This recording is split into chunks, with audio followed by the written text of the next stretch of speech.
చేయొచ్చా? ఒక్క నిమిషం సార్, ఒక్క నిమిషం.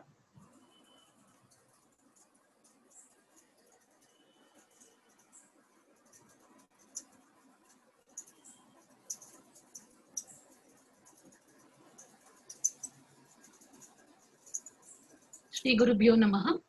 స్వామివారి దివ్య ఆశీస్సులచే రసవత్తంగా అమోఘమైన వాణితో కావ్యమాలికాను ఈ కార్యక్రమం 3వ భాగానికి ఇచ్చేసిన గౌరవనీయులు శ్రీ డాక్టర్ ఎన్వి దేవి ప్రసాద్ గారికి స్వాగతం. ఈనాటి ఈ కాళిదాస మహాకావ్య రఘువంశ చరిత్రను ఈనాటి ఘట్టాన్ని ప్రారంభించవలసిందిగా దేవి ప్రసాద్ గారిని కోరుతున్నాం. మొదలు పెట్టచ్చండి. శ్రీ గురుభ్యో నమః. చతుర్ముఖ ముఖాంభోజ వనహంసవధూర్మమ మానసే రమతాం నిత్యం సర్వశుక్లా సరస్వతి. వాగర్థావివ సంపృక్తో వాగర్థ ప్రతిపత్తయే జగతః పితరౌ వందే పార్వతీ పరమేశ్వరౌ. శ్రీ గురుభ్యో నమః.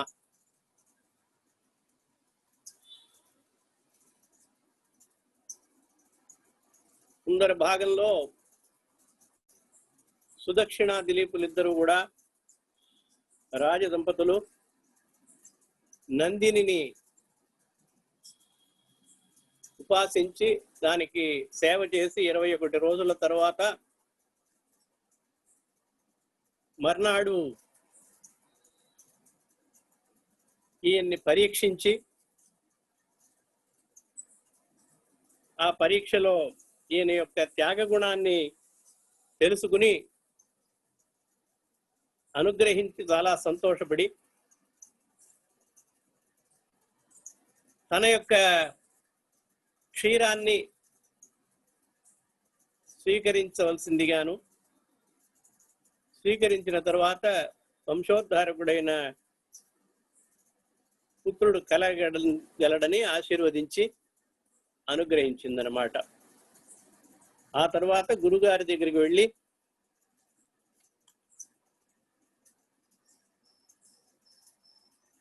నందిని అనుగ్రహించినటువంటి విషయాన్ని ఆయనకి చెప్పి నివేదించి ఆ తరువాత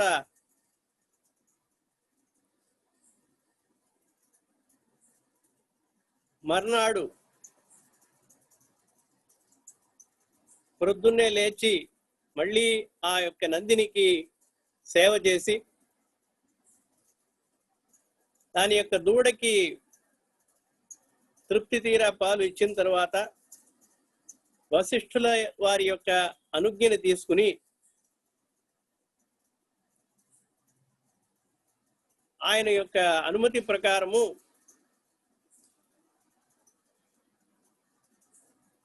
ఆ దుగ్ధాన్ని, ఆ ధేనువు యొక్క పాలని భక్తితో త్రాగి ఆ తర్వాత గురువు గారి దగ్గర ఆశీర్వాదం తీసుకుని వశిష్ఠ అరుంధతి వశిష్ఠులందరికీ కూడా ప్రదక్షిణం చేసి నమస్కారం చేసి ఆ దూడతో కూడినటువంటి ఆవుకి కూడా నందినికి ప్రదక్షిణం చేసి వారు తమ యొక్క పట్టణానికి బయలుదేరారు. ప్రదక్షిణీకృత్య హృతం హూతం హుతాశం అగ్నికి కూడా ప్రదక్షిణం చేశాడు. హుతాశం అనంతరం భర్తు అరుంధతించ ధేనుం సవత్సాం చ నృప ప్రతస్థే సన్మంగలోదగ్రతర ప్రభావ. తన యొక్క నగరానికి బయలుదేరాడు. బయలుదేరి తన రాజధానిని చేరుకున్నటువంటి దిలీపుణ్ణి చూడంగానే ప్రజలంతా కూడా చాలా సంతోషంతో ఎన్నో రోజులు వియోగం అనుభవించినట్లుగా, ఎడబాటును అనుభవించినట్లుగా భావించి ఆ దిలీపుణ్ణి, సుదక్షిణని కూడా తృప్తి తీరా కళ్ళతో చూసి ఆనందించారన్నమాట. ఆ తరువాత సుదక్షిణాదేవి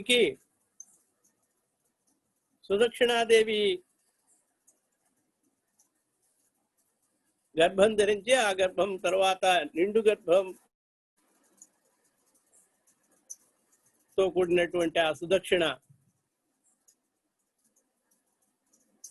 ఒక మంచి ముహూర్తంలో అత్రికి చంద్రుడు జన్మించినట్లుగాను, అలాగే పరమేశ్వరుని యొక్క వీర్యాన్ని ఎట్లాగైతే తేజస్సుని అగ్ని భగవానుడు ధరించి ఆ తరువాత ఆ అగ్ని భగవాన్ చే విడవబడినటువంటి ఆ యొక్క తేజస్సుని గంగ ఎట్లాగైతే ధరించిందో ఆ విధంగా సుదక్షిణ ఆ నందిని యొక్క అనుగ్రహం చేత గర్భం ధరించింది. అలాగే అందుకనే ప్రతిబధ్నాతి శ్రేయ పూజ్య పూజా వ్యతిక్రమ అని మళ్ళీ మీకు ఒకసారి జ్ఞాపకం చేస్తున్నాను అన్నమాట. నేను ఇంత సేవ చేసి నందిని సంతోషపెట్టి తద్వారా కామధేనువుకి సంతోషం కలిగించి ఆవిడ యొక్క శాపాన్ని నివృత్తి చేసుకోవడం కోసం ఇంత చేయవలసి వచ్చింది. ఎందువల్ల అంటే పూజించదగిన వాళ్ళని పూజించకుండా, గౌరవించదగిన వాళ్ళని గౌరవించకుండా ఉండడం వల్ల మనకి వచ్చేటువంటి ఒక ఆపదలు అన్నమాట ఇవన్నీ. అంటే మనకి శ్రేయస్సు వచ్చినా కూడా అవి ఆగిపోయేట్టు చేస్తాయన్నమాట. అలాగే అందుకని మనస్సుని, పెద్దవాళ్ళని, గురువుల్ని ఎవరిని చూసినా కూడా నమస్కరించాలి. వాళ్ళు మనసులో అనుకుంటారు కొంతమంది, గురువు గారు వస్తున్నారు అంటే అయ్యో గురువు గారు వస్తున్నారే లేచి నుంచోవాలే, ఎందుకురా ఈ సమయంలో గురువు గారు వస్తున్నారు అని అనుకుంటారు కొంతమంది. మనల్ని ఫ్రీగా ఉండనివరా అని కూడా అనుకుంటారు. ఈ కాలంలో గురువు గారనే కాదు, పెద్దవాళ్ళు వచ్చినప్పుడు కాలు మీద కాలేసుకుని కూర్చుంటారు కొంతమంది. చాలా తప్పు సుమా అది. కాలు మీద కాలేసుకుని కూర్చోకూడదు అనేది శాస్త్రం. ఒకళ్ళు ఫ్రీగా ఉంటే, అంటే మనకి ఫ్రీ అయినటువంటి సమయంలో ఎవరూ లేరు అంటే అది ఒక విషయం, అది పర్వాలేదు. కానీ గురువులు ఉన్న చోట, పెద్దవాళ్ళు వచ్చేప్పుడు, వాళ్ళని పలకరించేటప్పుడు కాలు మీద కాలు వేసుకుని కూర్చోకూడదు అనమాట. చాలా ఇళ్లలో మనం చూస్తున్నాం. అది చాలా పొరపాటు.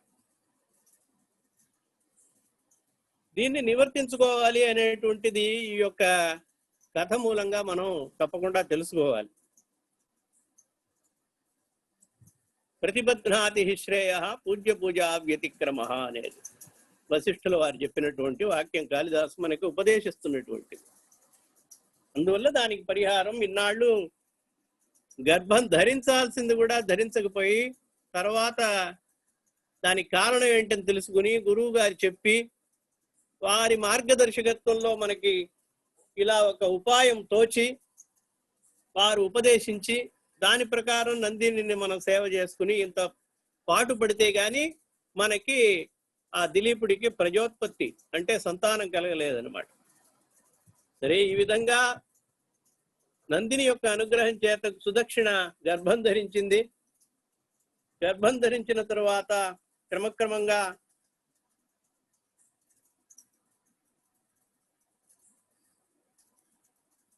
పెరిగి ఆ గర్భంలో ఉన్నటువంటి శిశువు పెరిగి ఆ తర్వాత ఒక మంచి ముహూర్తంలో ఆవిడ ప్రసవించింది, మగ శిశువుని ప్రసవించింది. ఆ మగ శిశువుకి రఘువు అని పేరు పెట్టారనమాట. ఆయన రఘు అనేటువంటి ఆ పుత్రుడి పేరు మీదే ఈ రఘువంశము అనేది ఉంది. ఈ మొత్తం కావ్యం యొక్క పేరు, అలాగే రఘువంశము పేరు కూడా రఘు పేరుతోనే వ్యవహరింపబడుతోంది. దిలీపుని యొక్క పుత్రుడైనటువంటి రఘువు దినదిన ప్రవర్ధమానుడై తల్లిదండ్రుల యొక్క ఆశీస్సులతో తల్లిదండ్రులతో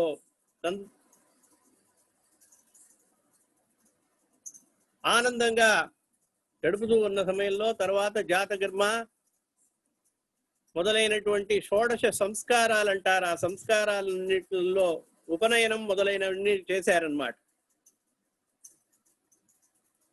పార్వతీ పరమేశ్వరులకి ఎట్లాగైతే కుమారస్వామి జన్మించాడో శచి పురంధరులకి అంటే ఇంద్రులకి ఎలాగైతే జయంతుడు అనేటువంటి కుమారుడు కలిగాడో ఆ విధంగా దిలీపుడు ఈ రఘువుతో ప్రకాశించసాగాడు.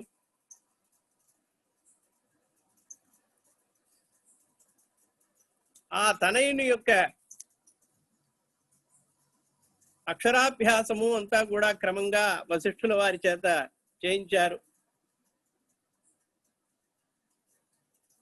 గురువు గారి దగ్గర చదువుకి వదిలిపెట్టి అథోపనీతం విధివద్విపశ్చిత విధి ప్రకారంగా వేదోక్త ప్రకారంగా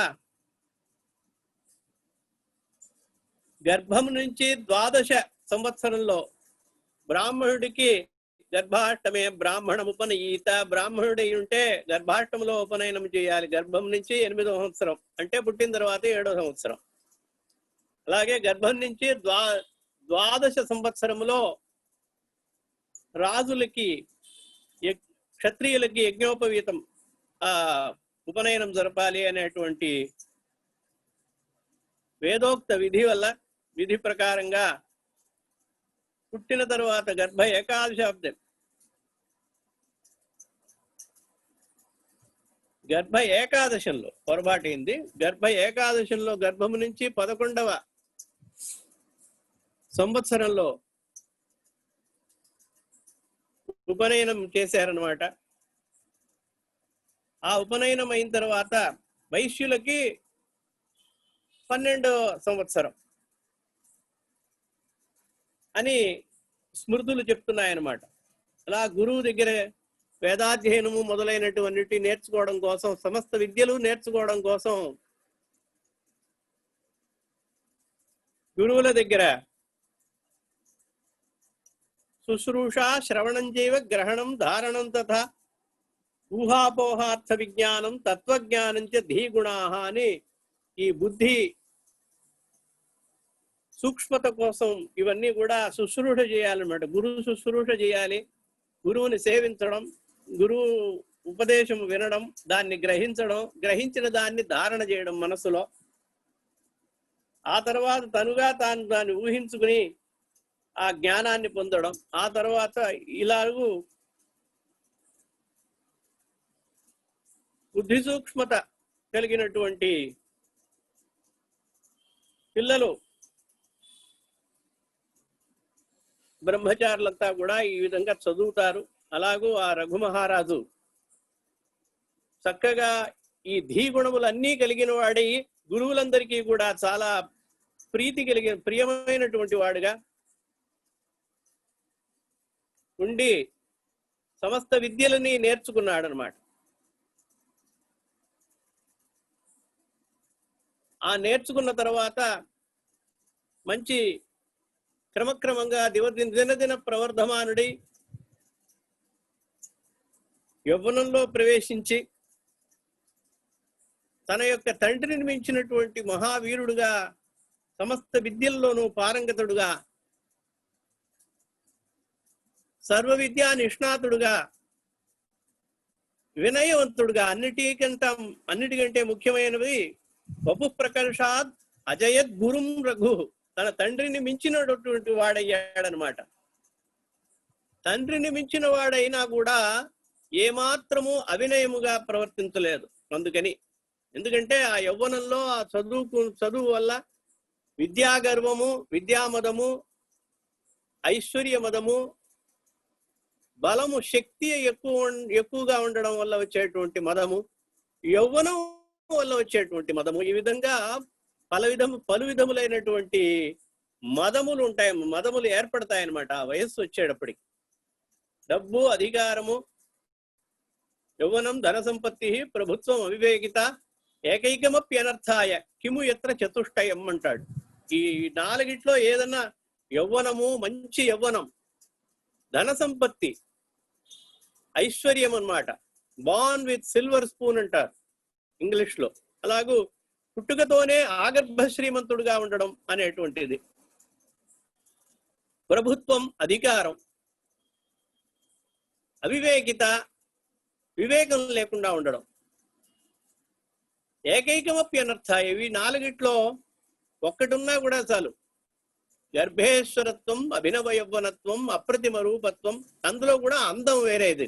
ఐదోది అప్రతిమ రూపత్వం అంటాడు. అంటే మన్మథుడిని మించినటువంటి ఒక అందం ఉండడం.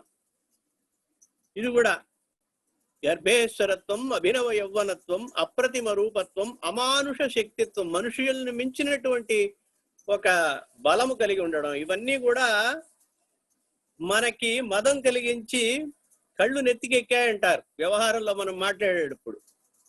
మనం మామూలుగా కళ్ళు నెత్తికెక్కిన వాళ్ళకి అంటారు. అది డబ్బు వల్ల నెత్తికెక్కుతాయి, యవ్వనం వల్ల ఎక్కుతుంది అన్నమాట. శక్తి వల్ల, బలం. ఈ రకంగా కాకుండా తథాపి నీచై వినయాద్ అదృశ్యత, వినయము కలిగిన వాడై ఉన్నాడు చక్కగా. గురువుల దగ్గర, తండ్రి దగ్గర, తల్లి, పెద్దవాళ్ళు ఎవరైనా కూడా వాళ్ళందరి దగ్గర కూడా చాలా వినయవంతుడుగా ఉండేవాట రఘు. ఎంత గొప్ప వినయవంతుడు, ధైర్యవంతుడు, శక్తిమంతుడు. కాకపోతే ఆయనకి అంత పేరు వస్తుంది.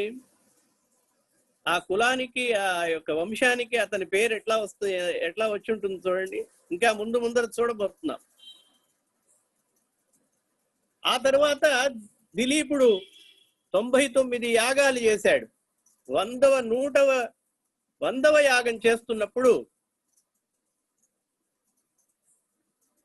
100 యజ్ఞాలు చేస్తే ఇంద్రుడి యొక్క పదవి లభిస్తుంది. ఇంద్రుడి యొక్క పదవి కోసం చేయలేదు ఆయన, చెయ్యాలి, క్షత్రియ ధర్మం కోసం చేస్తున్నాడు అన్నమాట. ఆయనకి ఇంద్ర పదవిలో అంత ఆశ ఏమాత్రము లేదు దిలీపుడికి. అలా 100వ యజ్ఞం చేస్తున్నప్పుడు ఆ యజ్ఞం యొక్క అశ్వాన్ని ఇంద్రుడు అపహరించాడు. అపూర్ణమేకేన శతక్రతూపమః శతం క్రతూనాం అపవిఘ్నమాపసః. అలా ఆయనకి విఘ్నం కలిగిందనమాట. 100 చేస్తూ ఉంటే.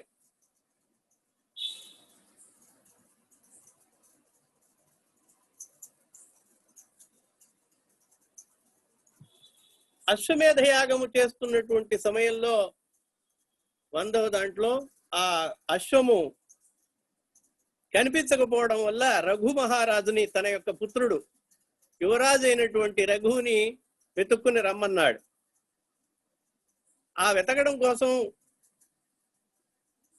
బయలుదేరాడు. ఎట్లా పోయింది, ఎవరు దాన్ని ఎత్తుకెళ్లారు అనేది తెలియలేదు. దాన్ని వెతకడానికి బయలుదేరుతున్నప్పుడు రఘు మహారాజుకి మధ్యలో ఆ ఏ నందిని యొక్క అనుగ్రహం చేత తాను జన్మించాడో ఆ నందిని తన కంటపడింది అనమాట. రఘు మహారాజు యొక్క కంటపడంగానే వశిష్ఠధేనుశ్చ యదృచ్ఛయాగత శృత ప్రభావాదృశే చ నందిని. మహాప్రభావం కలిగినటువంటి శృత ప్రభావ రఘు యొక్క పరాక్రమాతిశయాలను కూడా విన్నటువంటిది.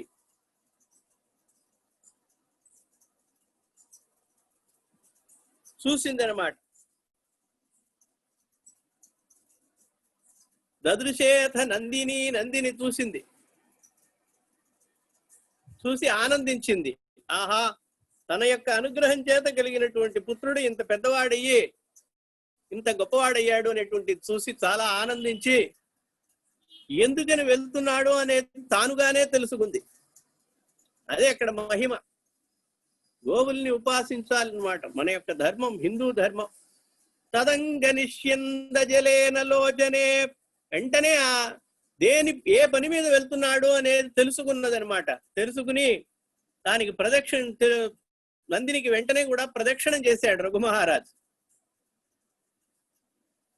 ప్రదక్షిణం చేసి తదంగ నిష్యంద జలేన లోచనే ప్రమృజ్య పుణ్యేన పురస్కృత సతాం. ఉత్తములైనటువంటి వాళ్ళల్లో అగ్రగణ్యుడైనటువంటి ఆ దిలీప నందనుడు రఘువు ఆ నందిని యొక్క గోమూత్రం, ఆ మూత్రాన్ని తదంగ నిష్యంద జలేన, అంగము నుండి ఉద్భవించినటువంటి జలముతో, గోమూత్రముతో తన కళ్ళని ప్రమృజ్య చక్కగా తుడుచుకున్నట్ట. ఈ కాలంలో గోమూత్రం అంటే ఏదో తాకరాని ఒక వస్తువుగా చూస్తున్నాం అన్నమాట. మన పిల్లలకి అసలు తెలియనే తెలియదు. గోమూత్రము తాగితే చాలా మంచిది, ఎన్నో వ్యాధులు పోతాయి, ఎన్నో వ్యాధులు రాకుండా ఉంటాయి, నివారింపబడతాయి అనేటువంటి అత్యుత్తమమైనటువంటి ఔషధ గుణములు కలిగినవిగా ఇప్పటికి కూడా చాలా గవేషకులు, రీసెర్చ్ స్కాలర్స్ అందరూ కూడా చెప్తున్నారు. గోమూత్రం అనేది అంత మంచి, కౌ యూరిన్ అనేది. ఇప్పుడు గోవు యొక్క గోమయాన్ని తాకట్లేదు. పాతకాలంలో చక్కగా గ్రామాల్లో కానీ ఇక్కడ గొబ్బిళ్ళు పెట్టేవాళ్ళు. దాన్ని తాకి దానితో ఇల్లు అలకడం కానీ, వాకిల్లో నీళ్లు చల్లడం కానీ, కలాపి చల్లడం అంటారు. అవన్నీ ఏమి పోయినాయి ఇప్పుడు. అందువల్లే మనకి వ్యాధులు కూడా ఎక్కువైపోయినాయి. వ్యాధి నిరోధక శక్తి దాని మీద కలిగి ఉంది, దాంట్లో ఉందన్నమాట. గోవు పవిత్రమైనటువంటి సర్వదేవతలకి నిలయం మటుకు కాదు, సర్వ రోగాలకి పరిహారం కూడాను. అది నివృత్తి చేసేటువంటి అత్యుత్తమమైనటువంటి ఔషధులు కలిగినటువంటిది, గుణాలు కలిగినది. అందుకనే పూజల్లో వాటిల్లో అంతా కూడా పంచగవ్యం అంటాం మనం. అంటే ఆవు నెయ్యి, ఆవు యొక్క పెరుగు, ఆవు పాలు, ఆవు మూత్రము, గోమయము, ఇవన్నీ కలపాలి. కలిపితేనే పంచగవ్యం అంటారు. అవి పుచ్చుకోవడానికి కూడా కొంచెంగా కలిపినా కూడా అంగీకరించట్లేదు ఎవరు. అది మనకి నేర్పాలి. గొబ్బిళ్ళు పెట్టి దాని మీద గుమ్మడి పువ్వు, ఆ చలికాలంలో పూసేటువంటి బంతి పువ్వులు మొదలైనటువంటి పుష్పములతో అలంకరించి పసుపు కుంకుమలతో అర్చన చేసి, ఆ తర్వాత ఆ పిడకలు చేసి, ఆ పిడకలతో రథసప్తమి నాడు అగ్నిని వెలిగించి ఆ పిడకల మీద ఆ పొంగళ్ళు చేసేవాడు. ఇటువంటి అన్ని కూడా పవిత్రమైనటువంటిగా పెట్టుకున్నారు. ఇది సంప్రదాయం, మనకి సంప్రదాయం అని చెప్తున్నారు కదా. ఇప్పుడు సంప్రదాయంలో ఇవన్నీ ఉన్నాయి. అది పేడ ముట్టుకోవడమే అసహ్యం అంటే ఎట్లాగూ? పేడ ముట్టుకోవడమే ఏదో పాపం చేసిన వాళ్ళలాగా కష్టపడుతున్నారు ఇప్పుడున్నటువంటి యువతులు కానీ యువకులు కానీ. దాని మూత్రం ఎట్లా తాగగలరు వీళ్ళు? ఏం చేస్తారు? చూడండి, కాళిదాసు చెప్తున్నాడు మనకి గ్రంథాలు ఇవన్నీ కూడా ఎట్లా ఉపదేశిస్తున్నాయి. తదంగ నిష్యంద జలేన లోచనే, ఆ గోమూత్రము చేత కళ్ళని ఎట్లా తుడుచుకున్నాడు. ప్రమృజ్య పుణ్యేన, దానికి విశేషణం చెప్తున్నాడు. పుణ్యమైనటువంటిది, పరమ పవిత్రమైనటువంటిది ఆ గోమూత్రము చేత కళ్ళు తుడుచుకున్నాడు అని చెప్తున్నాడు అనమాట. తడుచుకోగానే ఏమైందన్నాడు, ఎవరు ఆ యొక్క అశ్వాన్ని తీసుకెళ్లారు, ఎత్తుకెళ్లారు అనేటువంటి తెలియకుండా ఉన్నటువంటి రఘువుకి ప్రత్యక్షంగా ఇంద్రుడు తీసుకెళ్ళడం కనబడింది అట్లా. అది గోవు యొక్క మహిమ అంటే. అందుకని గోపూజ చేయాలి. ఎన్నో గుణాలున్నాయి. అతీంద్రియేష్వపి ఉపపన్న దర్శన, ఇంద్రియాలకి అతీతమైనటువంటిది, ఇంద్రియాలకి గోచరం కానటువంటి విషయాలన్నీ కూడా గోచరించాయట ఆ యొక్క రఘు మహారాజుకి, రఘువుకి. అందువల్ల వెంటనే ఆయనకి సత్పూర్వత పర్వత పక్షశాతనం దదర్శ దేవం నరదేవ సంభవ. ఇంద్రుణ్ణి కళ్ళకి ఎదురుకుండా చూసేట ఇంద్రుడు ఆ అశ్వాన్ని ఎత్తుకెళ్ళడం, గుర్రాన్ని ఎత్తుకెళ్ళడం. హరంతమశ్వం రథరశ్మి సంయతం, అలా ఎత్తికెళ్ళినటువంటి ఇంద్రుడిని చూడంగానే ఇంద్రుడితో యుద్ధానికి దిగాడు.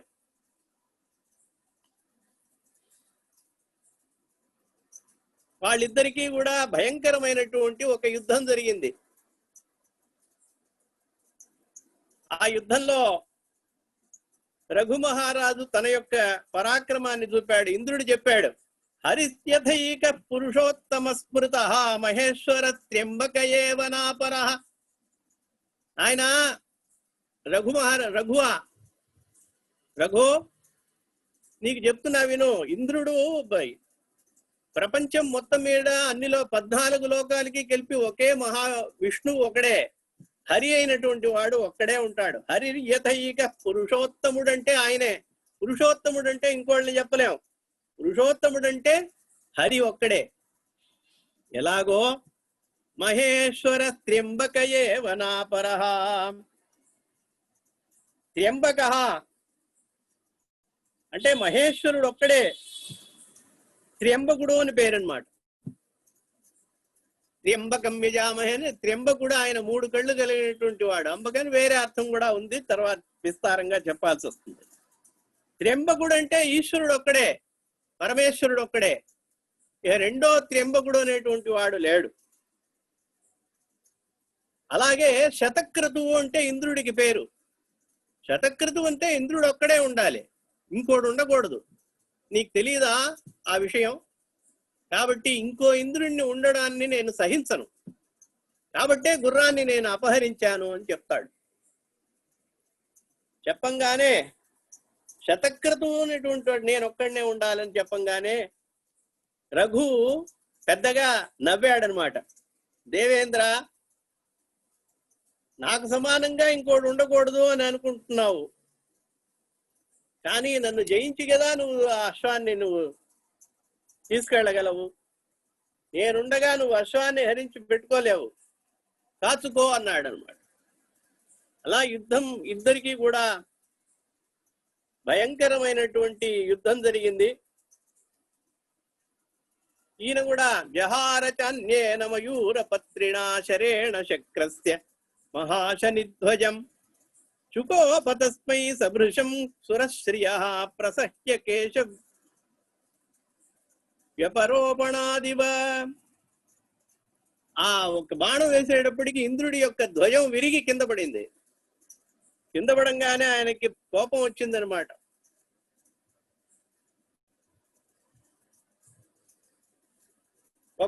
ఆ యొక్క బాణం వెయ్యంగానే ధ్వజం విరిగిపోయింది. తన యొక్క తల ఏదో తీసేసినట్లుగా, తల యొక్క కేశాలని అపహరించినట్లుగా, కేశాలని కత్తిరించినట్టుగా అంత కోపం వచ్చిందిట ఇంద్రుడికి.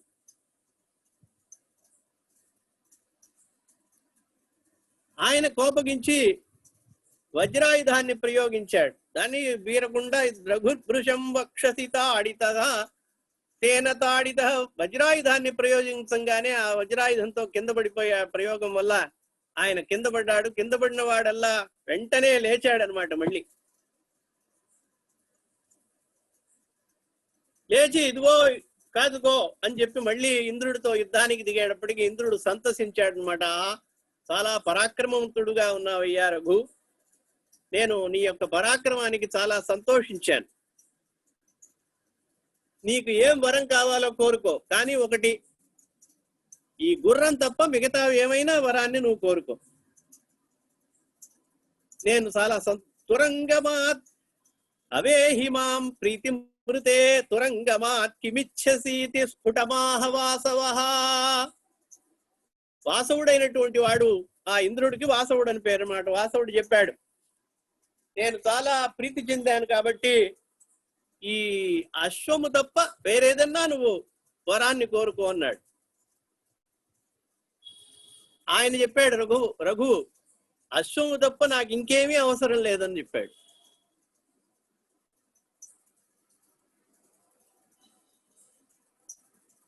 నా యొక్క తండ్రి ఆరంభించినటువంటి అశ్వమేధాన్ని పరిసమాప్తి చేసి గుర్రాన్ని వెతికి తీసుకురావడమే నా యొక్క కర్తవ్యం కాబట్టి నాకు ఆ గుర్రాన్ని తిరిగి ఇచ్చేటువంటి ఒక వరం ఉంటేనే ఇవ్వు, నీకు సమ్మతం అయితే. అంతకు మించి నాకు ఏ విధమైనటువంటి వరము అక్కర్లేదు అని చెప్పాడు. అనగానే ఇంద్రుడు కూడా చాలా సంతోషించి తథేతి కామం ప్రతిశుశ్రువాన్ రఘోః యథాగతం మాతలి సారథిర్యయౌ. అలాగే కానిమ్మని చెప్పేసి ఆ దిలీపుని యొక్క యజ్ఞాశ్వాన్ని రఘువుకి తిరిగి ఇచ్చేసేసి సమర్పించుకుని ఇంద్రుడు మళ్ళీ ఇంద్రలోకానికి తన యొక్క స్వర్గలోకానికి వెళ్ళాడు. ఆ యజ్ఞాశ్వాన్ని రఘువు తీసుకువెళ్ళి తన యొక్క పితృదేవులకి సమర్పించి ఆ పితృదేవుల యొక్క 100వ అశ్వమేధ యాగాన్ని సమాప్తం చేసి నిర్విఘ్నంగా నిరాటంకంగా శుభంగా సమాప్తి చేసి కృతకృత్యుడయ్యాడనమాట రఘు. ఆ తర్వాత దిలీపుడు రఘు మహారాజుకి పట్టం కట్టాడు. అది మరి అది ధర్మం కదా, ముందరే చెప్పాడు మనకి. రఘువంశం మొదట్లోనే మనం చూసాం. యథా విధి హుతాగ్నీనాం యథా కామార్చితార్థినాం అని కొన్ని శ్లోకాలు మీకు చెప్పడం జరిగిందనమాట. యోగేన అంతే తనుత్యజాం వార్ధకే మునివృత్తీనాం యోగేన అంతే తనుత్యజాం అన్నాడు. ముసలిదనంలో వార్ధక్యంలో వాళ్ళు వచ్చేసి దీనికి వెళ్ళాలి. వార్ధకే మునివృత్తిని అవలంబించాలన్నమాట. అలా మునివృత్తిని అవలంబించడానికి ఆయన వానప్రస్థాశ్రమానికి వెళ్ళాడు దిలీప మహారాజు. ఆ తర్వాత రఘు మహారాజు రాజ్యం పొంది ఆ రాజ్యాన్ని ప్రజారంజకంగా పరిపాలించాడనమాట.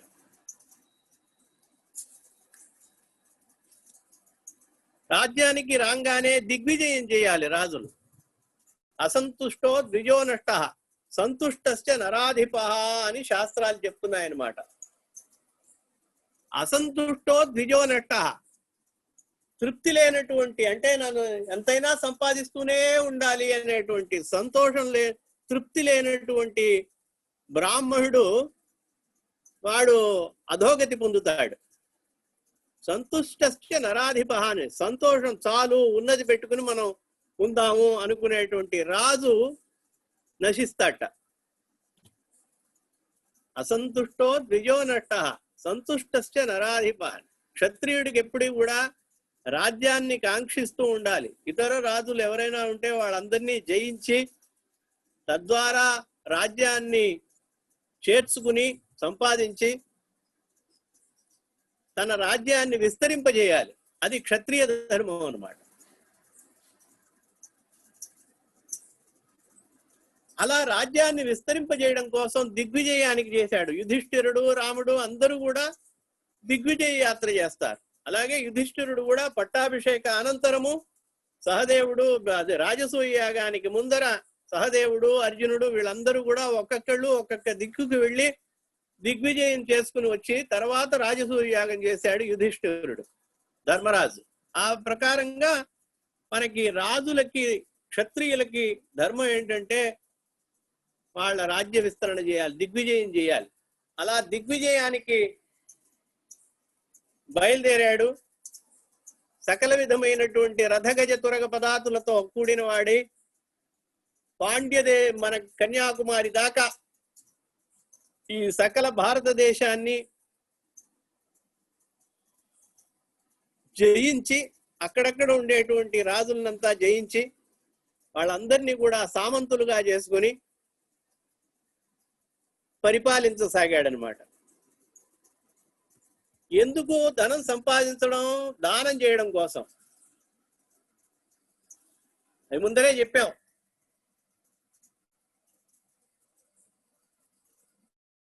యథాకామార్చితార్థినాం ఆదానం హి విసర్గాయ సతాం వారిముచామివ అంటాడు దీంట్లోనే రఘువంశంలో. ఆదానం హి విసర్గాయ, ప్రజల నుంచి మనం వచ్చేసి పన్ను వసూలు చేస్తున్నాం. ఎందుకని చేస్తున్నాడు? ప్రజలకి మంచి చేయడం కోసం పన్ను వసూలు చేస్తున్నాం. ఇంటి పన్ను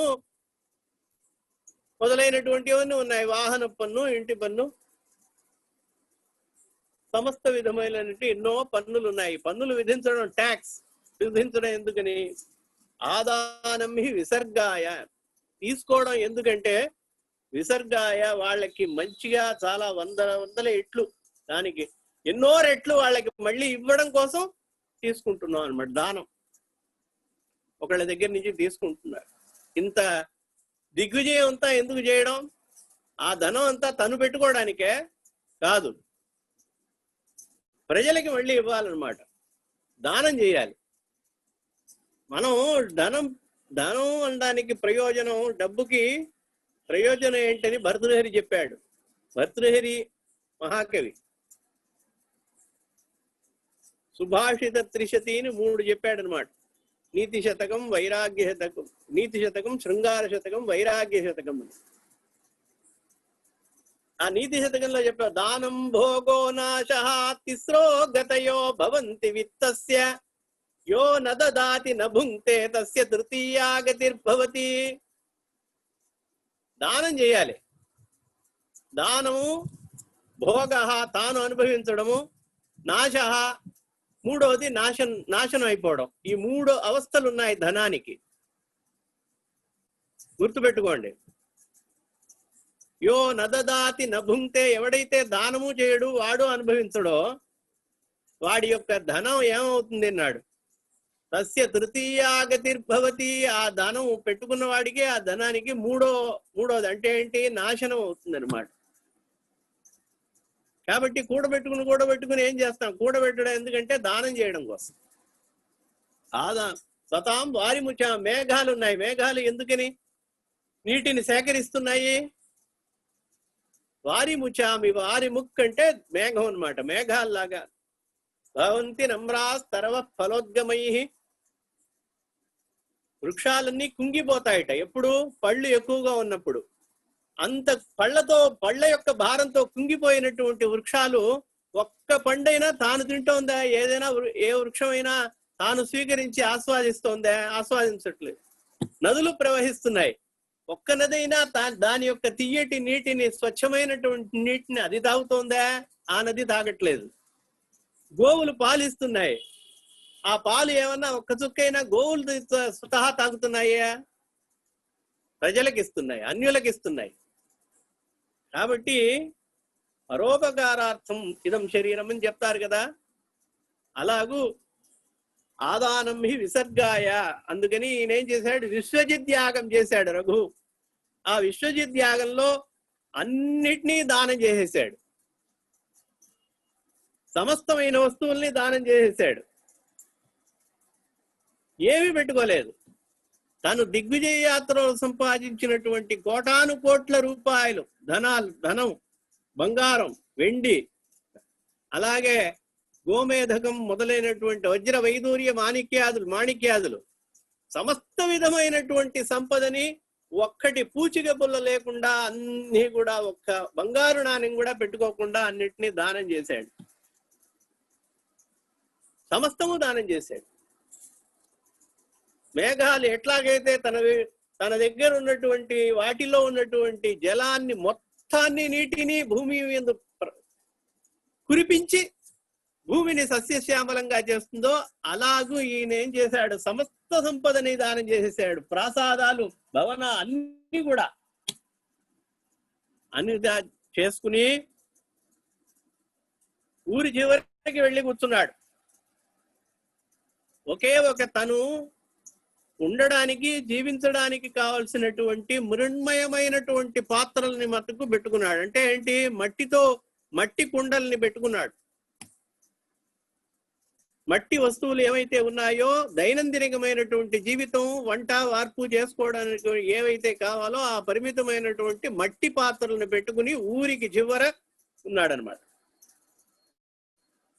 ఇలా ఉంటూ ఉండగా ఒక గురువు గారి యొక్క శిష్యుడు వచ్చాడు. ఒక కౌత్సుడు అనేటువంటి ఒక వటువు వచ్చాడు, బ్రహ్మచారి, కౌత్సుడు అని పేరు. కౌత్స ప్రపేదే వరతంతు శిష్య సమధ్వరే విశ్వజితిక్షితీశం నిశేష విశ్రాణిత కోశ జాతం ఉపాత్త విద్యో గురుదక్షిణార్థి కౌత్స ప్రపేదే వరతంతు శిష్య.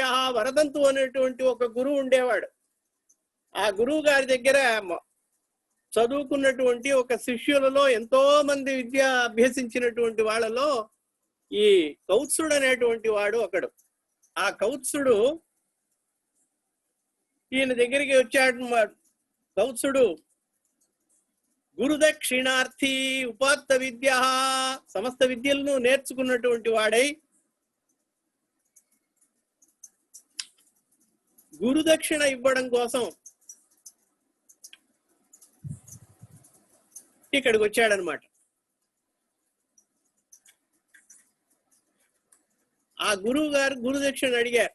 ఆయన అడగలేదు, ఈయన నిర్బంధించాడనమాట. అందుకనే ఎవరిని నిర్బంధించకూడదు. ఈ గురువు గారి దగ్గర సమస్త విద్యల్ని నేర్చుకున్నటువంటి, చక్కగా నేర్చుకున్నటువంటి కౌత్సుడు గురువు గారిని గురుదక్షిణ తీసుకోండి, గురుదక్షిణ తీసుకోండి అని అడిగాడు అనమాట. నాకు నువ్వు సేవ చేసినటువంటిదే చాలు, చాలా గొప్ప సేవ చేసావు నాయన, చక్కగా నేర్చుకున్నావు. గురువు గారికి అంతకంటే కావాల్సింది ఏంటి? మంచి గురువుకి శిష్యుడు బాగా చదువుకుంటే చాలు, అంతకు మించినటువంటి ఆయనకి గురుదక్షిణ ఏం లేదు, ఆ సంతోషం ఏం లేదు.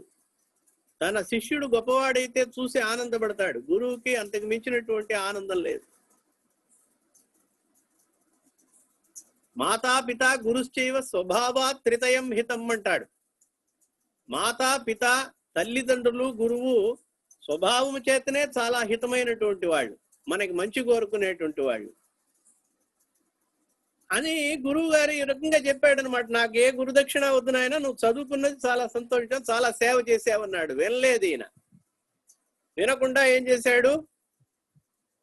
నిర్బంధం పెట్టాడు, కంపల్ చేశాడు అనమాట. ఈ compelled his guru to ask for gurudakshina. Again and again he compelled the Guru to ask something, and Guru, you told number of times that I don't want anything. You have done a lot of service to me during your tenure, during your studenthood, and accept that your service, I don't want anything. You have done a lot of service. చాలా చాలా సేవ చేసినటువంటి వాడివి అని చెప్పంగానే, లేదు గురువు గారు మీరు ఏమన్నా అడగండి, నాకు అప్పుడు కానీ తృప్తి ఉండదు అని చెప్పి మళ్ళీ మళ్ళీ అడిగాడు అనమాట. ఇలా చాలా చాలా నిర్బంధం చేసేటప్పటికి ఏమైంది, అనివార్య పరిస్థితుల్లో మీరేమైనా అడగాలి, లేకపోతే నేను ఊరుకోను అని చెప్పి చాలా కంపల్ చేసినందువల్ల గురువు గారు చాలా కోపం వచ్చింది ఆయనకి. నిర్బంధ సంజాత రుషార్థకార్ష్యం అచింతయిత్వా గురుణాహం ఉక్త. గురువు గారు ఏం చేశారు, వెంటనే అడిగారు అనమాట, ఏంట్రా ఎన్నిసార్లు చెప్పినా వినో, సరే అలాగే కానీ నేను గురుదక్షిణ అడుగుతున్నాను అని చెప్పేసి, ఎన్ని విద్యలనైతే చదువుకున్నావో అన్ని కోట్ల రూపాయలు ఇమ్మన్నాడు, కోట్ల బంగారు నాణ్యాలు. విత్తస్య విద్యా పరిసంఖ్యయా మే కోటిశ్చతస్రః దశచాహరేతి. కోట్లు కోట్లు ఇవ్వు నాకు. ఎన్ని కోట్లు? 14 కోట్లు ఇవ్వాలి నాకు అని చెప్పాడు. ఒక బీద బ్రాహ్మణుడి దగ్గర, బ్రహ్మచారి దగ్గర 14 కోట్ల రూపాయలు అదే బంగారు నాణ్యాలు అడిగాడు అనమాట.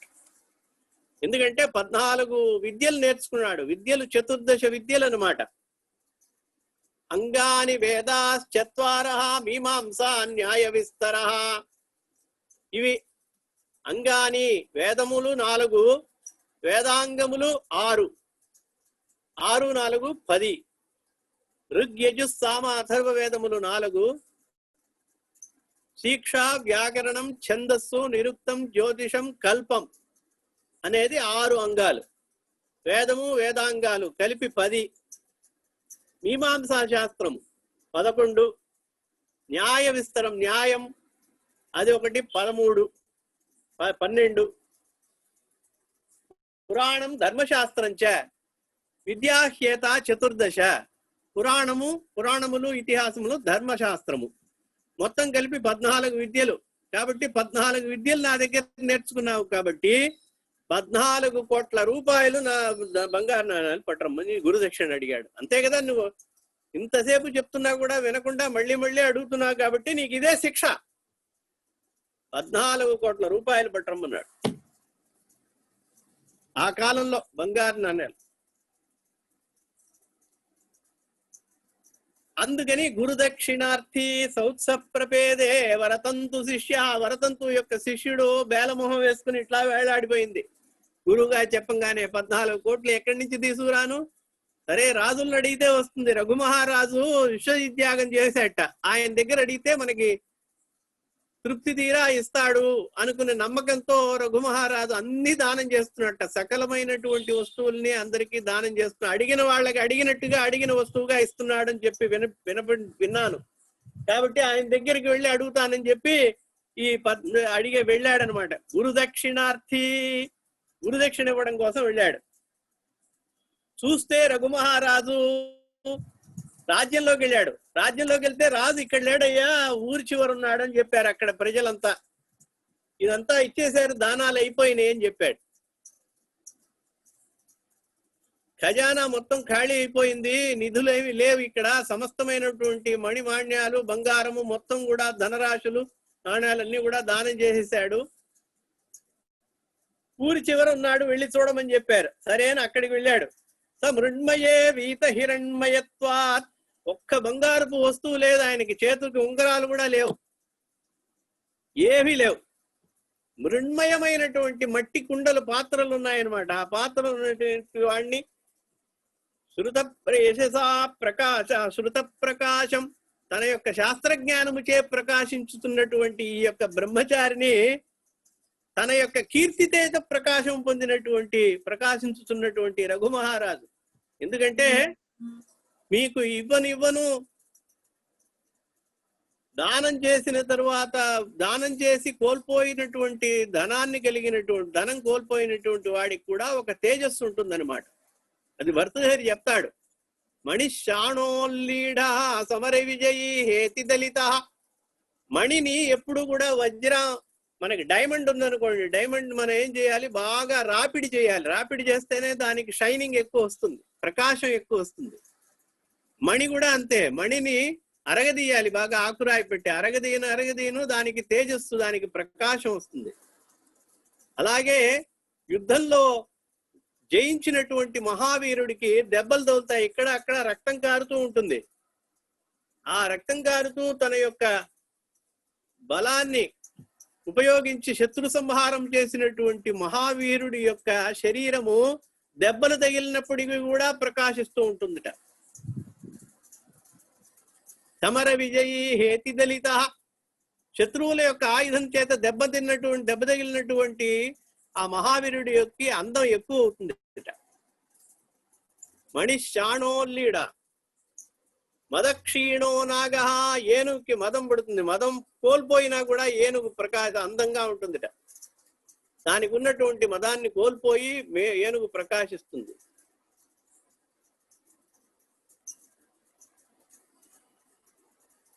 అలా అర్థులకి అంటే యాచకులకి, అన్యులకి, అందరికి, బీదవాళ్ళకి తన యొక్క మొత్తము ధనాన్ని సమర్పించినటువంటి ఎవడైతే ఉంటాడో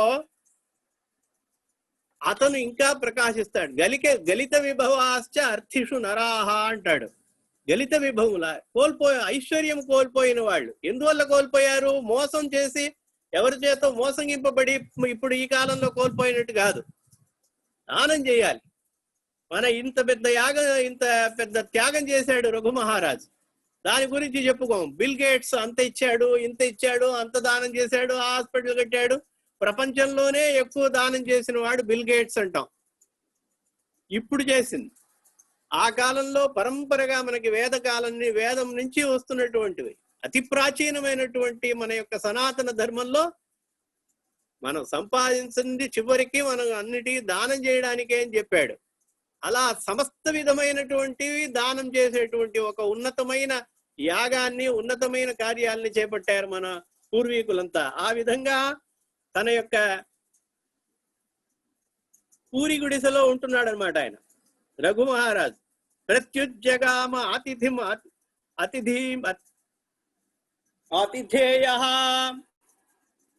అక్కడికి వెళ్ళాడు. అతిథిం ఆతిథేయ అని అక్కడికి వెళ్ళేటప్పటికి ఆయన్ని చూశాడనమాట. ఆయన్ని చూసి అయ్యా బాగున్నారా అని కుశలం విచారించాడు. ఆయన రఘుమహారాజు కూడా ఈయనకి కుశలం విచారించి, ఆయన చక్కగా మీ యొక్క గురువు గారు చాలా పండితులైనటువంటి వాళ్ళు, పవిత్రులైనటువంటి వాళ్ళు, మహనీయులు, వాళ్ళంతా క్షేమంగా ఉన్నారా? పాఠశాల అన్ని గురుకులం బాగా జరుగుతోందా? ఏ విధమైన ఆటంకము లేకుండా జ్ఞానము సముపార్జన చేయడానికి సాగుతున్న విద్య? మీరు జ్ఞానాన్ని గురువు గారి దగ్గర నుంచి చక్కగా సంపాదించారా? ఆ బ్రహ్మచారిని అడుగుతున్నాడు.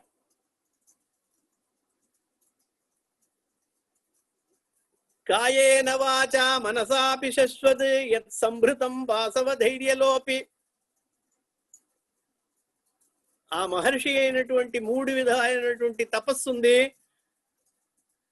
కాయ తపస్సు, వాక్ తపస్సు, మనస్సా తపస్సు. ఇలా 3 విధములైనటువంటి తపస్సు ఉన్నదనమాట. కాయము చేత తపస్సు అంటే ఉపవాసము మొదలైనటువంటి వ్రతాలు ఉండడం వల్ల కాయ తపస్సు, శరీరంతో తపస్సు. వాక్కు చేత తపస్సు అంటే పాఠం చెప్పడం, తాను నేర్చుకోవడం, వేద పాఠం, వేదము చేయడం, గాయత్రి జపం చేయడం ముఖ్యంగా. మనస్సు చేత గాయత్రి జపం చేయడం మొదలైనటువంటి మనస్సు చేత చేయబడినటువంటి, అంటే మనం మౌనంగా మనస్సులో చేస్తున్నటువంటి, లోకక్షేమం కోరుకుని గాయత్రి జపము మొదలైనటువంటిది చేస్తూ ఉంటే అది మానసికమైనటువంటి తపస్సు అన్నమాట. అధ్యయనం, అధ్యాపనం ఇవన్నీ కూడా కాయికమైనటువంటి తపస్సు. ఈ విధమైన తపస్సు చేస్తున్నాడా మీ గురువు గారు?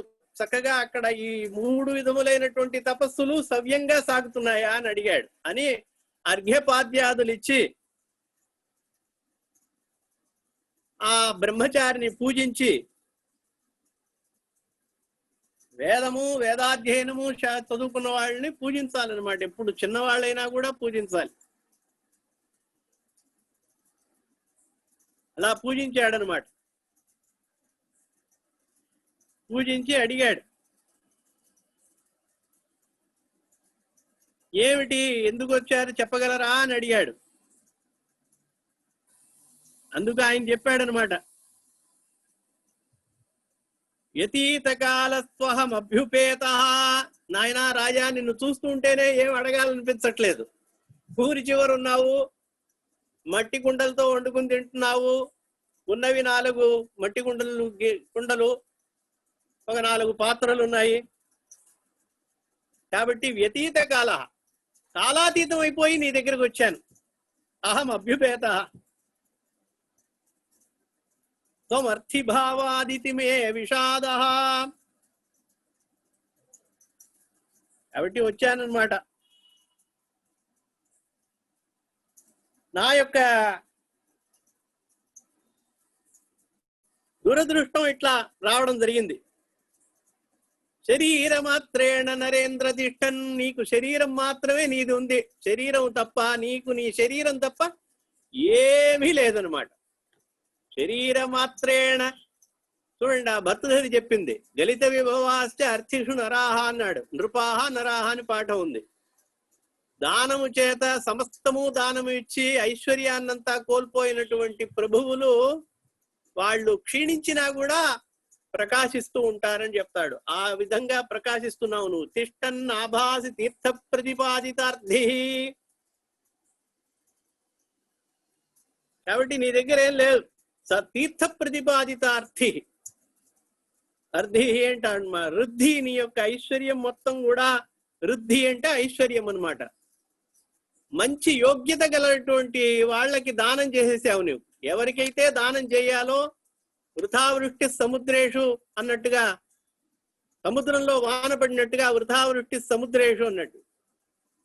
అందుకని యుధిష్ఠిరుడు చెప్తాడు, దరిద్రాన్ భర కౌంతేయ మా ప్రేచ్ఛ ఈశ్వరే ధనం అంటాడు. ఐశ్వర్యవంతుడికి నువ్వు ఎంత ధనం ఇచ్చి ఏం ప్రయోజనం? వాళ్ళకి మనంతా చేస్తాం అనమాట. వాళ్ళు గొప్పవాళ్ళు, వాళ్ళకి ఈ ప్రెజెంటేషన్ ఇవ్వాలంటాం. ఎక్కువ ప్రెజెంటేషన్, ఎక్కువ చాలా వాల్యూ ఎక్కువ ఉన్నటువంటి వాళ్ళకి చీరలు కానీ నగలు కానీ పెడతాం, ప్రెజెంటేషన్స్ ఇస్తాం. కానీ ఎవరు బీదవాళ్ళో వాళ్ళకి ఎక్కువ ఇవ్వాలి. అలాగూ ధర్మరాజు చెప్తాడనమాట, దరిద్రాన్భర కౌంతేయ మా ప్రేచ్ఛ ఈశ్వరే ధనం. ధర్మరాజుకి ఆయన ఉపదేశం చేస్తున్నాడు. భీష్ముల వారు, దరిద్రులకి నువ్వు దానం చేయాలి. మా ప్రేచ్ఛ ఈశ్వరే ధనం. డబ్బు ఉన్నవాడికి డబ్బు నువ్వు ఎక్కువ ఇవ్వబాక, అనవసరం అని చెప్తాడు. అలాగూ నీ శరీర మాత్రంతో ఉన్న ఆభాసి తీర్థ ప్రతిపాది దృష్టి అరణ్యకోపాత్త ఫల ప్రసూతి. అరణ్యంలో ఉండేటువంటి చెట్లు చేమలు అవన్నీ నీవార వృక్షాలన్నీ ఉంటాయి. ఆ ఫలాలన్నీ కోసిన తర్వాత ఆ మాను మటుకు ఉంటుంది చూడండి, కాండం మటుకు మిగులుతుంది. ఆ కాండం మటుకు మిగిలినటువంటి వరి ధాన్యము మొదలైన ధాన్యాల్లాగా ఉన్నావు నువ్వు. కోతకి వచ్చి పంట కోత కోసిన తర్వాత ఉట్టి కాండాలు మటుకు ఉంటాయి అక్కడ ఆ పొలంలో. ఆ రకంగా ఉన్నావు నువ్వు, నిన్నేమడుగుతాను అన్నాడు. అప్పుడు ఆయన చెప్పాడు, అసలు నువ్వు ఏంటి విషయమో, ఏం కావాలనేది చెప్పు, తర్వాత చూద్దాం అవన్నీ. నా యొక్క పరిస్థితిని నువ్వు చూడబోక, నా యొక్క రఘువంశం, నా యొక్క కీర్తి ముఖ్యం నాకన్నా. ఈ యొక్క ఏ యొక్క వస్తువు కన్నా కూడా కీర్తి చాలా ముఖ్యం. రఘువంశ రాజుల దగ్గర ఒకడు అర్థి అంటే ఒక యాచకుడు ఫలానా కావాలని వచ్చి అది పొందకుండా వెనుదిరిగి వెళ్ళడం అనేది అది కళంకం. మా యొక్క వంశానికి కళంకమైనటువంటిది, కీర్తికి కళంకమైనటువంటిది. కాబట్టి నువ్వు ఏం కావాలో అది చెప్తే నేను ఇవ్వడానికి ప్రయత్నిస్తానని చెప్పాడు. అప్పుడు ముందర చెప్పాను కదా, ఆ విధంగా తను గురువు గారి దగ్గర అన్ని విద్యలు నేర్చుకున్న తర్వాత ఆయన్ని నిర్బంధించి అనివార్యంగా తప్పకుండా మీరు కోరుకోవాల్సిందే గురుదక్షిణ అని చెప్పి నిర్బంధించినటువంటి కారణము, దానివల్ల కోపగించినటువంటి గురువు 14 కోట్ల బంగారు నాణాలు కావాలి అని చెప్పి తీసుకురా గురుదక్షిణగా ఇచ్చి తర్వాత నువ్వు వెళ్ళమని చెప్పి కోపగించి చెప్పడం అన్ని చెప్పాడు. కాబట్టి ఈ 14 కోట్ల రూపాయలు పొందడం కోసమే నేను వచ్చాను. కానీ నీ అవస్థని నిన్ను చూసిన తర్వాత నేను అడగాలనిపించలేదు. ఏదో నువ్వు తప్పకుండా అడిగి తీరాలి అని చెప్పి అడగడం వల్ల, కోరడం వల్ల నేను చెప్పవలసి వచ్చింది. గురువర్థమర్థి శృతపారదర్శవ రఘోస్తకాశాదనవాప్య కామం. రఘు దగ్గరికి వచ్చి తన యొక్క అభీష్టాన్ని పొందకుండా వెళ్ళకూడదు. కాబట్టి ఒక క్షణం ఒకే ఒక ప్రార్థన నీ దగ్గర చేసుకుంటున్నాను, విన్నపించుకుంటున్నాను. 2-3 రోజులు ఇక్కడ తప్పకుండా ఉండవలసిందిగా నేను కోరుకుంటున్నాను. దయచేసి నా యొక్క ఈ యొక్క కోరికని మన్నించవలసిందిగా కోరుతున్నాను. 2-3 రోజులు ఇక్కడ ఉండండి, తప్పకుండా మీ యొక్క కోరికని నేను నెరవేరుస్తాను అని చెప్పాడు అనమాట. సరే అని చెప్పి ఆయన కూడా 2-3 రోజులు ఉంటానన్నాడు. ఉండగానే అప్పటి నుంచి ఏం చేశాడు, ప్రాత ప్రయాణ అక్కడి నుంచి అథాధిశిష్యే ప్రయత ప్రదోషే గామాత్తసారాం రఘురప్పవేక్ష నిష్కృష్టుమర్థం చకమే కుబేరాత్. తన యొక్క రాజ్యంలో ఉన్నటువంటి తనకి చెందినటువంటి సమస్త ధనమును దానం చేసి ఒక్క నయా పైస కూడా లేకుండా ఉన్నది తెలుసుకున్నాడు రఘు. తెలుసుకుని ఏం చేశాడు, కుబేరుని మీద దండయాత్రకు వెళ్ళాడు. నిష్కృష్టుమర్థం చకమే కుబేరాత్. కుబేరుని దగ్గర నుంచి తనకి కావలసినటువంటి ధనాన్ని పొందడం కోసం, తన కోసం కాదు, ఈ బ్రాహ్మణోత్తముడు కోసం, బ్రహ్మచారి కోసం పొందాలని చెప్పి ఒక్క క్షణం ఆగమని మర్నాడు కుబేరుడి దగ్గర దండయాత్రకి కైలాసం వెళ్ళాలని అనుకుని వశిష్ఠ మంత్రోక్షణజ ప్రభావాత్ ఉదన్వదాకాశ మహీధరేషు మరుత్సఖస్యేవ బలాగస్య గతిర్విజగ్నే నహి తద్రథస్య. రథాన్ని తీసుకుని బయలుదేరాడు. రథం ఎక్కడా ఆగలేదు. వశిష్ఠుని యొక్క మంత్రముల చేత పవిత్రమైనటువంటి తన యొక్క శిరస్సు దాని యొక్క ప్రభావము చేతను నందిని యొక్క వరప్రసాదలబ్ధుడైనటువంటి వాడుగా అవడం వలను ఇంద్రుడికి చాలా ఆత్మసఖుడుగా ఉండడం వలను ఆయన యొక్క రథానికి ఎక్కడా కూడా ఆటంకం లేకుండా సాగుతోందనమాట. అలా సాగడానికి కుబేరు కైలాసానికి వెళ్ళాడనమాట. అథాధిష్యే ప్రయత ప్రదోషే రఘు, సరేని కొంచెం మర్నాడు పొద్దున్న వెళ్ళాలి అని చెప్పి ధనువు శాపము అవన్నీ కూడా రెడీ చేసుకున్నాడు. యుద్ధానికి సన్నద్ధుడై ప్రాతకాలంలో ప్రయాణం చేయాలని అనుకున్నాడు అనమాట. ప్రాతః ప్రయాణాభిముఖాయ తస్మై సవిస్మయా, పొద్దున్నే లేచి రథంతో కైలాసం అక్కడ కుబేరుడు ఉండే స్థలం అన్నమాట. అలకాపురం అక్కడ ఉంటాడు. సామంత సంభావనయైవ ధీర కైలాసనాథం తరసా జిగీషు, అక్కడికి వెళ్ళాడు. వెళ్ళాలని అనుకుంటున్నాడు. పొద్దున్న లేచి చూశారు మర్నాడు. రథం బయలుదేరదామని నిద్రపోయి అట్లా బయలుదేరుతున్నాడు. అది బయలుదేరడానికి ఉన్నప్పుడు ఆ రోజు ప్రాతకాలంలో ప్రాతః ప్రయాణాభిముఖాయ తస్మై, రథం తీసుకుని తోలడానికి గుర్రాలని కట్టి సారథిని పిలిపించి నడపరా సారథి నడపనాయన అన్నాడు. ఈ లోపల ఉన్నటువంటి ట్రెషరీలో ఉన్నటువంటి ఆఫీసర్స్ ఇన్ఛార్జ్ వాళ్ళందరూ కూడా వచ్చారనమాట. కోశాగారంలో ఉన్నటువంటి అధిపతులంతా కూడా ఆ అధికారులంతా వచ్చి ఆశ్చర్యంతో రఘుమహారాజుకి చెప్పారు, అయ్యా నాయనా రఘుమహారాజా, ఈ కోశం మొత్తం కూడా, కోశం అంటే ట్రెషరీ అన్నమాట, ఆ నిధులన్నీ నిండిపోయినాయి. మొత్తం కూడా బంగారు నాణ్యాలు. హిరణ్మయీ కోశ గృహస్య మధ్యే దృష్టిం శశంసు పతితాం నభస్త. ఆకాశం నుంచి నిన్న రాత్రి వర్షం కురిచింది. ఆ వర్షం కురిసడం అంటే మనలాగా వర్షం జలవర్షం కాదు, ధనవర్షం కురిసింది. శంకరాచార్యులు వారు ఎట్లాగైతే అలా స్తోత్రం చెప్పి లక్ష్మి ఆ కనకధారాస్తవం చేసి రప్పించారో ఆ విధంగా ఇక్కడ కుబేరుడు నిన్న రాత్రి బోరున కనక వర్షం కురిపించాడు. హిరణ్మయీం కోశగృహస్య మధ్యే, అంతా బంగారంతో నిండిపోయింది. అనంగానే ఆశ్చర్యపడ్డాడు అనమాట. రఘుమహారాజు కూడా చాలా ఆశ్చర్యపడి తం భూపతి భాసుర హేమరాశిం లబ్ధం కుబేరాత్, కుబేరుడు అనుగ్రహించాడని చెప్పి కుబేరునికి నమస్కారం చేశాడు. దూరంగా నమస్కారం చేసి కౌత్సుడిని పిలిచాడు.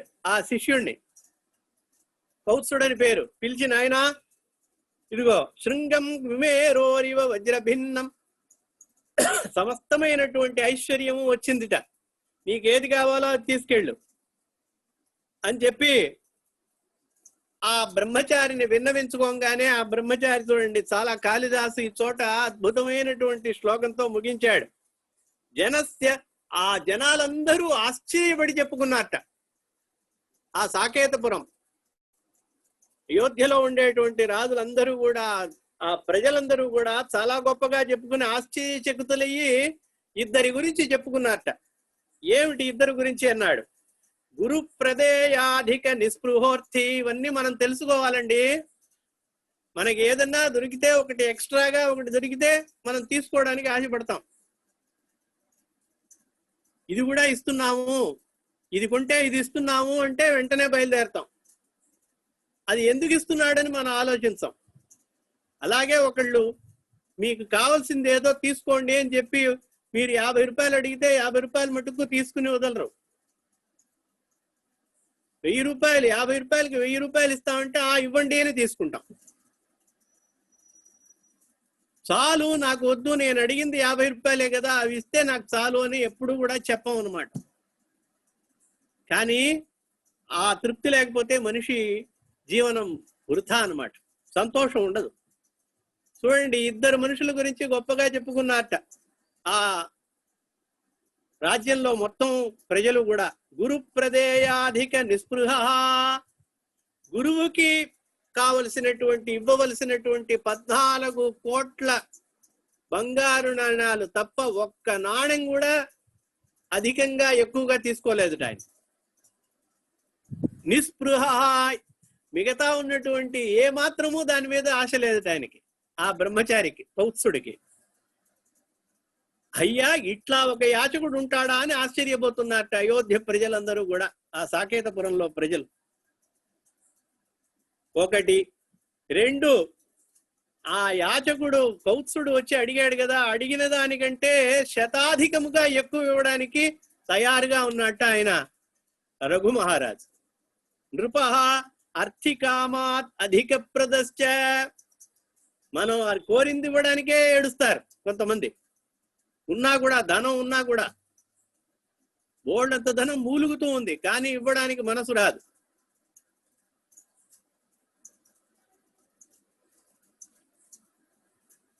అలా ఉంటారు కృపణులు అన్నమాట, లోభిలు. చెప్పాను కదా ముందర, తాను తినడు ఇంకోళ్ళని అనుభవించడని. ఈ రాజు రఘుమహారాజు ఏం చేశాడు? అర్థికామాద్ అధిక ప్రదశ్చ, తన దగ్గరికి వచ్చి యాచించిన వాడికి ఎంత కావాలో అంతకి 10 రెట్లు మించి ఇచ్చేటువంటి ఒక దానగుణం కలటువంటి వాడు ఉన్నాడు రఘు మహారాజు. కాబట్టి ఈ రఘు మహారాజు గురించి, అలాగే ఎక్కువ గురుదక్షిణ కంటే ఒక నయా పైసా ఎక్కువగా ఆశించినటువంటి ఆ కౌత్సుని గురించి గొప్పగా చెప్పుకున్నారట. అలా ఆ ఇత్తం ప్రయుజ్య ఆశిషం, ఆ తనకి కోరినటువంటి, తాను కోరుకున్నటువంటి గురుదక్షిణని సంపాదించి పెట్టినటువంటి, తనకిచ్చినటువంటి రఘు మహారాజు గురించి అంత గొప్పగా చెప్పుకున్నాడు ఆయన. ఆ శిష్యుడు అంత సంతోషపడ్డాడు. ఆ సంతోషపడి ఆయన ఆశీర్వదించాడు అన్నమాట. ప్రయుజ్య ఆశిషం అగ్రజన్మ, ఆయన బ్రాహ్మణుడు, నీకు సమస్త మంగళములు, పుత్రభాగ్యము మొదలైనటువంటి సమస్త ఐశ్వర్యములు కలుగాక అని చెప్పి ఆశీర్వదించారు. ఆశీర్వదించి అక్కడి నుంచి గురువు గారి దగ్గరికి వెళ్ళాడు. కేవలము 14 కోట్ల ధనమును తీసుకుని మాత్రమే వెళ్ళాడు. పుత్రం లభస్వ ఆత్మగుణానురూపం, ఆ బ్రాహ్మణుడు ఆశీర్వదించాడు. నీ గుణములు ఎట్లాగైతే ఉన్నతమైనటువంటివి ఉన్నాయో, నీ తండ్రిని మించిన తనయుడుగా ఎట్లాగైతే కీర్తిమంతుడవి, ఒక కులం మొత్తం, ఒక వంశం మొత్తం రఘువంశము అని పిలువబడేట్టుగా గొప్ప పేరు, కీర్తిని సంపాదించావో, నువ్వు సంపాదించడం కాదు, ఈ వంశానికి కీర్తిని సంపాదించి పెట్టావో, అటువంటి కీర్తిని సంపాదించేటువంటి పుత్రుడు కూడా నీ పుత్రుడు త్వరలోనే నీకు కలుగుగాక అని పుత్రభాగ్యము కలిగేట్టుగా ఆశీర్వదించి ఆయన గురువు గారి దగ్గరికి వెళ్ళారు. దీంతో ఈ యొక్క ఉపన్యాసాన్ని ఇక్కడికి నిలుపుతున్నాను. తరువాత ఏం జరుగుతుందో చూద్దాం. స్వస్తి. లోకా సమస్తా సుఖినో భవంతు. గురుభక్తి, క్రమశిక్షణ, నిస్వార్థము, సద్బుద్ధి, సేవాభావం, తృప్తి మొదలైన గొప్ప లక్షణాలు ప్రతి మనిషి అవలంబించుకోవాలని ఆ రఘువంశంలోని పాత్రలు, సంఘటనల ద్వారా ఎంతో చక్కగా వివరించారు. ఆ రఘువంశ కీర్తిని, వైభవాన్ని శ్రీ దేవి ప్రసాద్ గారి సుధామయ భాషణం ద్వారా వినే అదృష్టాన్ని మనందరికీ కల్పించిన స్వామివారికి మరొకసారి నమస్కారాలు తెలియజేసుకుంటూ ఈనాటి ఈ కార్యక్రమాన్ని ఇంతటితో తిరిగి మళ్ళీ వచ్చే గురువారం సాయంత్రం 7:30 గంటలకి మళ్ళీ కలుస్తాం.